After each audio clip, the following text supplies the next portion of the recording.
जय श्री राम दोस्तों। आज हम लोग इशू ऑफ शेयर का एक बेसिक सा सम बनाने वाले हैं।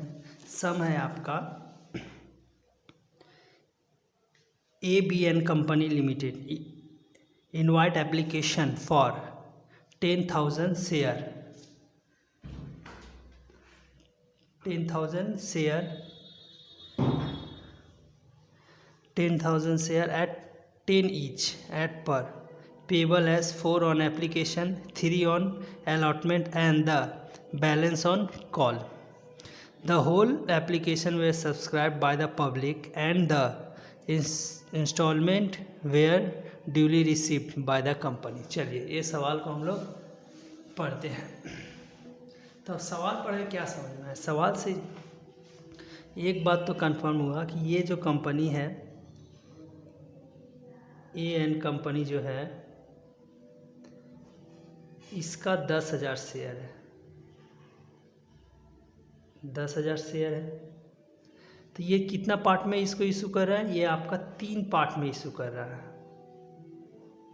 ठीक, पहला है आपका एप्लीकेशन, दूसरा है आपका अलॉटमेंट और तीसरा है आपका कॉल, एक साथ है। तो बोल रहा है आपका 4 है जो वो आपका एप्लीकेशन है, 3 है आपका अलॉटमेंट और जो बैलेंस तो देखिए दोस्तों इसका फेस वैल्यू कितना है? 10 रुपया है। तो 10 रुपया में से 4 एप्लीकेशन है, 3 अलॉटमेंट है, तो जो बैलेंस बचा वो कितना है? तो यानी 3 रुपया। 10 में से 7 गया, 3 रुपया आपका ये क्या है? ये हम लोग का अलॉटमेंट है। अब इसका हमें जर्नल एंट्री मानने बोल रहा है। बेसिक सा सम है तो जर्नल एंट्री क्या होगा? जर्नल एंट्री होगा आपका, पहला एंट्री होगा आपका bank account debit to equity share application account being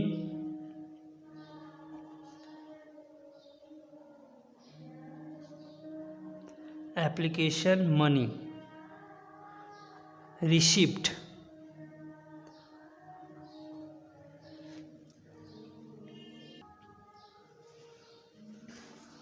चलिए दोस्तों, अब ये इसके बाद क्या होगा? तो ये कितना शेयर? 10,000 शेयर है, कितना करके आपका 4 रुपया था। ठीक, तो यानी आपका 4 रुपये करके, तो इंटू 4 यानी 40,000 और ये 40,000। ठीक है, अगला हम लोग को इसका क्या ट्रांसफर एंट्री मानना है। ट्रांसफर एंट्री क्या होगा? आपका ट्रांसफर एंट्री है equity share application account debit to equity share capital account being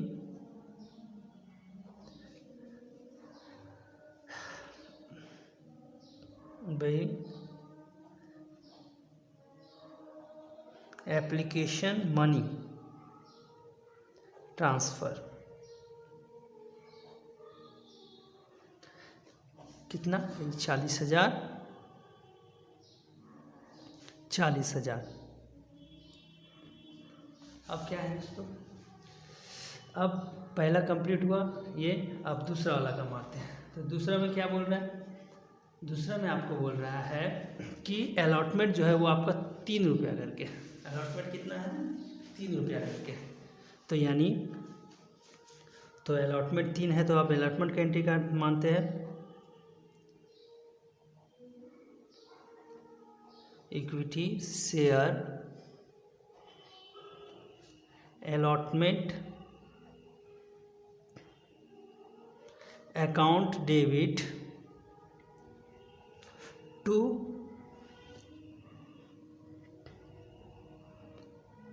equity share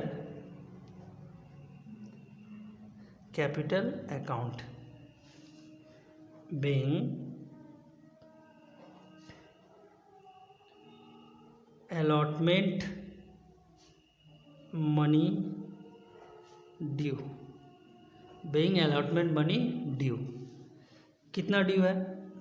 तो यानी यहाँ पे था आपका 40,000 शेयर है, इंटू कितना करके 40,000 इंटू आपका बन गया 4 नहीं है, सॉरी 3 रुपया है, तो 30,000 और 30,000।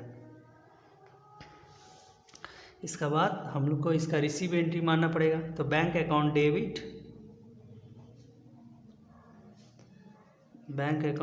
Debit to equity share, bank account debit to equity share allotment account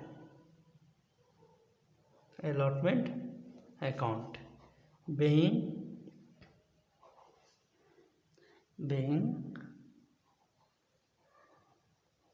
allotment money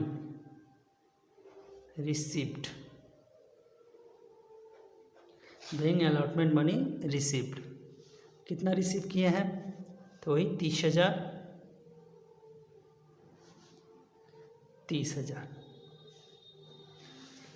इसके बाद दोस्तों ये भी ख़त्म। अब आता है आपका फाइनल कॉल। तो चलिए इसका भी मार देते हैं पहले due entry. Equity share first and final call account debit to equity share capital account being first and final call money due। देखिए से एक बात हमेशा याद रखिएगा कि जब हम पहला एंट्री मारते हैं उस समय पहले रिसीव एंट्री मारा जाता है, इसका बाद allotment, first call, final call, इन सब में पहले आप ड्यू एंट्री मारिएगा, फिर आप रिसीव एंट्री मारिएगा। तो चलिए यहाँ पे कितना है, वही है 10,000 शेयर है, इंटू कितना करके 3 रुपया करके, यानी 30,000 और 30,000। इसका बाद आता है आपका फाइनल कॉल का बैंक रिसीव एंट्री। तो bank account debit to equity share first and final call. यहाँ पे दोनों एक साथ है इसलिए फर्स्ट एंड फाइनल कॉल दे रहे हैं एक ही बार में। कितना 30,000 और 30,000। being first and final call money received। ठीक है दोस्तों, इसमें अगर आपको कोई प्रॉब्लम होता है तो आप अवश्य कमेंट में पूछिएगा, इसका रिप्लाई हम देंगे।